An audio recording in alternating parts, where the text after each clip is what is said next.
பிரித்தானியாவின் மிடில்ஸ்பரோ பகுதியில் பசியால் வாடிய வீடற்ற ஏழை பெண்ணை துன்புறுத்திய இலங்கை தமிழர் ஒருவருக்கு சிறை தண்டனை விதிக்கப்பட்டுள்ளது.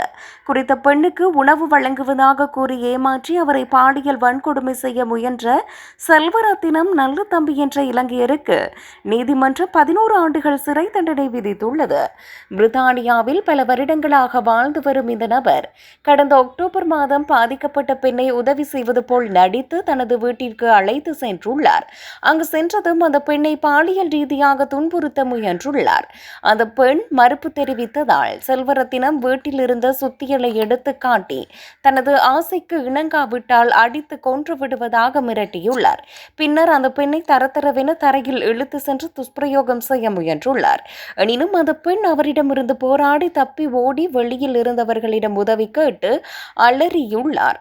இந்த சம்பவம் குறித்து வழக்கு பதிவு செய்யப்பட்டு டி-சைட் கிரவுன் நீதிமன்றத்தில் விசாரணை நடைபெற்றது.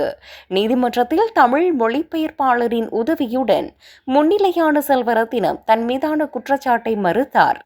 ஆனால் அவர் மீதான குற்றங்கள் சந்தேகத்திற்கு இடமின்றி நிரூபிக்கப்பட்டதால் நடுவர் நீதிமன்றம் அவரை குற்றவாளி என அறிவித்தது.